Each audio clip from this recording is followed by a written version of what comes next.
Welcome to meeting Shri Prasad. మన ఊరు మన బడి మన బాధ్యత అనే కార్యక్రమంలో తుర్కపల్లి గ్రామానికి ఈరోజు తెలంగాణ ఎడ్యుకేషన్ సభ్యులు డాక్టర్ చారగుండ వెంకటేష్ గారు ఉన్నారు. ఆయన అడిగి కొన్ని విషయాలు తెలుసుకునే ప్రయత్నం చేద్దాం. ముందుగా అన్న మీకు నమస్కారం.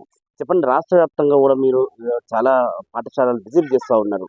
అన్ని పాఠశాలలు కూడా స్థితిగతులను బట్టి అంటే ప్రైవేటు పాఠశాలకు భిన్నంగా ప్రైవేట్ అంటే ప్రభుత్వ పాఠశాల ముందుకు తీసుకెళ్లాలనే ఆలోచన విధానాన్ని మీరు గ్రామ స్థాయిగా కూడా చాలా ఆ, ప్రతిష్టాత్మకంగా తీసుకుంటున్న విషయాల గురించి ఈ రోజు ఈ కార్యక్రమంలో మీరు రాష్ట్ర ప్రభుత్వం నుంచి ఏం చెప్పగలరు?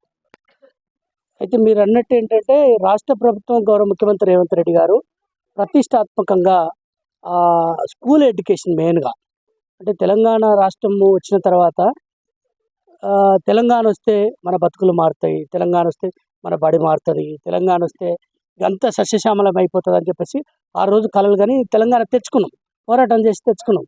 వచ్చిన తెలంగాణలో కనీసం బళ్ళు కూడా మంచిగా లేనటువంటి పరిస్థితి ఏర్పడ్డది.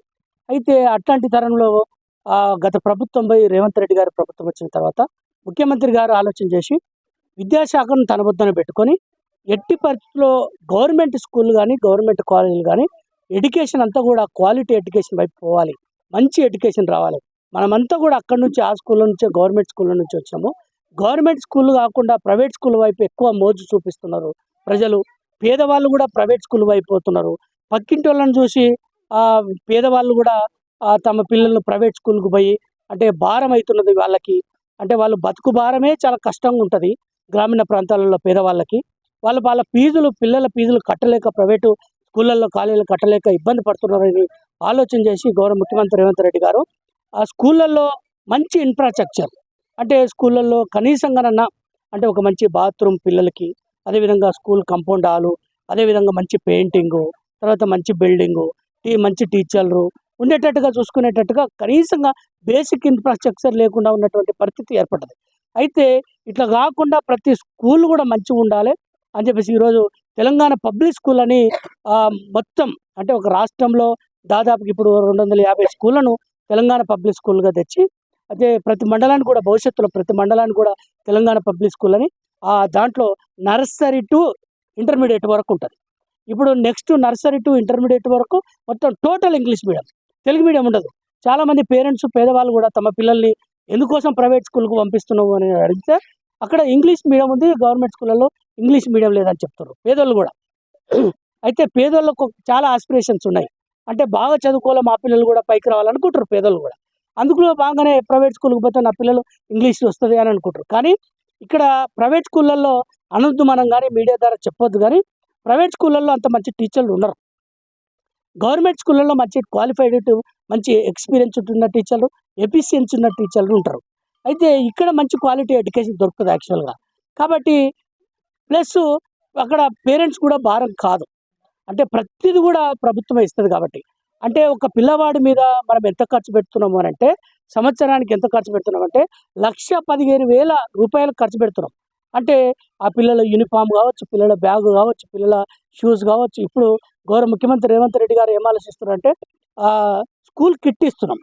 స్కూల్ కిట్ ఏంటి, పిల్లలకు 2 జతల యూనిఫాము, 2 జతల షూజు, అదేవిధంగా బెల్టు, తర్వాత టై, అదేవిధంగా స్కూల్ బ్యాగు, తర్వాత note books, text books, pen, pencil ఇవన్నీ కూడా పిల్లలకు నెక్స్ట్ ఇవ్వబోతున్నాం.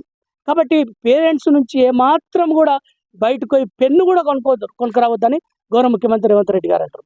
ఎందుకోసం అని అంటారు అంటే పేద ప్రజలకు బర్డెన్ కావద్దు.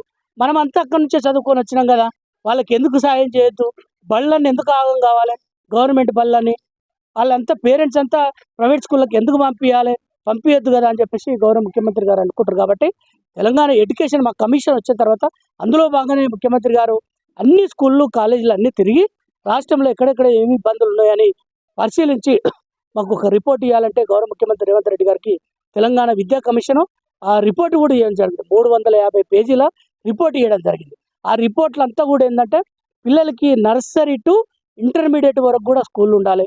ఈరోజు ఇక్కడ తుర్కల్పల్లి అనే గ్రామానికి వచ్చాము. ఇక్కడ లతా శేఖర్ రెడ్డి గారు సర్పంచ్, అదేవిధంగా శివ, అదేవిధంగా ఉప సర్పంచ్ గారు, అదేవిధంగా ఈ ఊరి గ్రామ పెద్దలు కావచ్చు, తర్వాత ఇక్కడ ఉన్నటువంటి యువకులు, చదువుకున్నటువంటి యువకులు అందరూ చాలా రోజుల నుంచి ఈ ఊరికి రావాలి, మా బడి బాగా కావాలని కోరుకుంటా ఉన్నారు. వాళ్ళంతా చాలా మంచిది. అంటే ఇట్లా కోరుకునే వాళ్ళు చాలా తక్కువ ఉంటారు. అంటే నన్ను చాలా రోజుల నుంచి ఇక్కడ వచ్చి ఇది ఈ స్కూల్ చూసి మా స్కూల్ డెవలప్ చేయాలని అంటున్నారు. తక్షణమే ఈ స్కూల్ చాలా మంచిగుంది, 1.5 ఎకరాల్లో ఉంది. ఇక్కడ ఇమ్మీడియట్లీ నేను గౌరవ కలెక్టర్ గారితో, నార్కల్ కలెక్టర్ గారితో మాట్లాడి ఇమ్మీడియట్లీ ఈ స్కూల్ను మంచిగా చక్కగా మంచి వాతావరణం వచ్చేటట్టుగా కొత్త బిల్డింగ్లు కానీ స్కూల్ డెవలప్మెంట్ ఫండ్స్ అని ఉంటాయి. ముఖ్యమంత్రి గారు కలెక్టర్ల గారికి స్పెషల్ ఫండ్స్ ఇచ్చి స్కూల్ కోసం స్పెషల్ పవర్ ఇచ్చారు. అందుకోసం దాంట్లో భాగంగా ఇమ్మీడియట్లీ ఇక్కడ కావాల్సినటువంటి ఫెసిలిటీస్ అన్ని తీసుకొచ్చి ఈ ఊరు చక్కగా మంచి ఆహ్లాదకరమైనటువంటి వాతావరణం ఉంది ఈ ఊరు తుర్కల్పల్లి. శిథిలావస్థ చేరుకున్న పాఠశాలను బలోపేతం అంటే తిరిగి వారిని మళ్ళీ న్యూ బిల్డింగ్ తీసుకురావడానికి ఎలాంటి అంటే రాష్ట్ర వ్యాప్తంగా కూడా చాలా స్కూల్స్ ఉన్నాయి కదా, పాతబడిన స్కూళ్ళు. అలాంటి స్కూల్ని మళ్ళీ కొత్త స్కూల్లో తీసుకురావడానికి ఎట్లా కృషి చేస్తారు, ఎట్లా మీరు భరోసా ఇస్తారు? అందుకోసమే తెలంగాణ పబ్లిక్ స్కూల్ అనేటివి అందుకోసమే దాంట్లో భాగంగానే ముఖ్యమంత్రి గారు ఒక స్కూల్కు 16 కోట్లు ఇచ్చి డెవలప్ చేస్తూ ఉన్నారు. ఇట్లాంటి చిన్న చిన్న స్కూల్ 1 to 5th క్లాస్ వరకు, 1 to 7th క్లాస్ వరకు, 1 to 8th క్లాస్ వరకు ఉన్న స్కూళ్ళల్లో కూడా ఇన్ఫ్రాస్ట్రక్చర్ కొన్ని పాతబడిన బిల్డింగులు ఉన్నాయి. 50-40 సంవత్సరాలు 30 సంవత్సరాల నుంచి కూలిపోవడానికి సిద్ధంగా ఉన్నటువంటి బిల్డింగులు ఉన్నాయి. వీటన్నిటిని డిస్మెంటల్ చేసి మళ్ళీ అక్కడ కొత్త బిల్డింగ్స్ కట్టించే ప్రయత్నం చేస్తా ఉన్నాం, తెలంగాణ ఫౌండేషన్ స్కూల్ అనే పేరు మీద. అయితే ఇట్లా తీసుకురావడం వల్ల ఏంటంటే ప్రభుత్వం ఎస్పెషల్గా ముఖ్యమంత్రి గారు ఏం చేస్తూ ఉన్నారంటే స్పెషల్ ఫండ్ పెట్టారు. SDF స్కూల్ డెవలప్మెంట్ ఫండ్స్ అనే దాని మీద కలెక్టర్ గారికి పవర్ ఇచ్చి ఇమ్మీడియట్గా ఎక్కడెక్కడైతే వాష్రూమ్స్ లేవో పిల్లలకి తక్షణమే వాష్రూమ్స్ ఇవ్వాలి, తర్వాత ల్యాబ్స్ ఇవ్వాలి, తర్వాత క్లాస్ రూమ్లు ఉన్నాయా లేవా, ఎంతమంది స్ట్రెంత్ ఉన్నారు, ఎంతమంది టీచర్లు ఉన్నారు, ఆ స్కూలు కంపౌండ్ హాల్ ఉందా లేదా, వీటన్నిటిని చూసి డెవలప్ చేయడానికి ఫండ్స్ ఇచ్చారు. కాబట్టి నేను ఎస్పెషల్గా ఈ స్కూల్ విజిట్ చేసిన తర్వాత ఇమ్మీడియట్గా కలెక్టర్ గారికి రిపోర్ట్ పెట్టి ఇమ్మీడియట్ కలెక్టర్ గారితో మాట్లాడి ఈ స్కూల్కి కావాల్సినటువంటి ఫెసిలిటీస్ అన్నిటిని తెప్పిస్తాం. ముఖ్యంగా ఇక్కడ నుంచి నేను ఇక్కడ ఉన్నటువంటి పెద్దలను కూడా, గ్రామ పెద్దలు కావచ్చు, ప్రజాప్రతినిధులు కావచ్చు, యువకులని రిక్వెస్ట్ చేశాను విద్యా కమిషన్ నుంచి రాష్ట్ర ప్రభుత్వం తరఫున. ఇక్కడ ఇప్పుడు 50 మంది పిల్లలు, 48 మంది పిల్లలు, దాదాపు 50 మంది పిల్లలు ఉన్నారు ఇక్కడ. ఈ అకాడమిక్ ఇయర్లో జూన్ జూలై నాటికి 100 మంది స్టూడెంట్స్ ఇక్కడ ప్రైవేట్ స్కూల్కి ఎవరు పోవద్దని చెప్తా ఉన్నాం. వాళ్ళని రిక్వెస్ట్ చేసిన ప్రైవేట్ స్కూల్కి పోకుండా ఈ స్కూల్కి వచ్చేటట్టుగా ప్లాన్ చేయాలి. ఇక్కడ మంచి టీచర్లు ఉన్నారు, మంచి క్వాలిఫైడ్ ఉన్న టీచర్లు ఉన్నారు. సో అవసరమైతే స్ట్రెంత్ పెరిగితే టీచర్లను కూడా పెంచుకోవచ్చు మనం. రేషనలైజేషన్ అనే కాన్సెప్ట్ తోటి టీచర్లు స్ట్రెంత్ ఎక్కువ ఉంటే అక్కడ టీచర్లను పెంచడానికి ముఖ్యమంత్రి గారు చేస్తూ ఉన్నారు. కాబట్టి వీటన్నిటిని దృష్టిలో పెట్టుకొని దేశంలో అన్ని రాష్ట్రాల కంటే కూడా విద్య మీద ఎక్కువ ఫోకస్ చేసినటువంటి ముఖ్యమంత్రి గారు ఎవరు అంటే మన గౌరవ ముఖ్యమంత్రి రేవంత్ రెడ్డి గారు అనేది చెప్పక తప్పదు. ఎందుకంటే మేము చూస్తూ ఉన్నాం, చదువుకున్నటువంటి వాళ్ళంగా కమిషన్లో ఉండి మేము ప్రతిరోజు నిత్యం గమనిస్తున్నటువంటి పరిస్థితుల్లో ఫస్ట్ ప్రయారిటీ ఏంటి అంటే ఎడ్యుకేషన్కి, తర్వాత వైద్యం, తర్వాత అగ్రికల్చర్ వ్యవసాయానికి, ఈ 3 శాఖలకు పెద్ద ప్రయారిటీ కింద ఈరోజు మన ప్రభుత్వం ముందుకు పోతూ ఉన్నది. కాబట్టి ఇక్కడ టీచర్లకు కానీ అదేవిధంగా అధికారులకు కానీ మేము రిక్వెస్ట్ చేసేది ఏంటంటే ఆ స్కూల్ డెవలప్ అయితే ఆ ఊరు డెవలప్ అయినట్టే. కాబట్టి ఆ ఊళ్ళో ఉన్నటువంటి పేద పిల్లలు పైకి వస్తే అభివృద్ధి, సామాజిక ఆర్థిక అభివృద్ధి అనేది జరుగుతుందని చెప్పేసి మా యొక్క ఆశ. Thank you.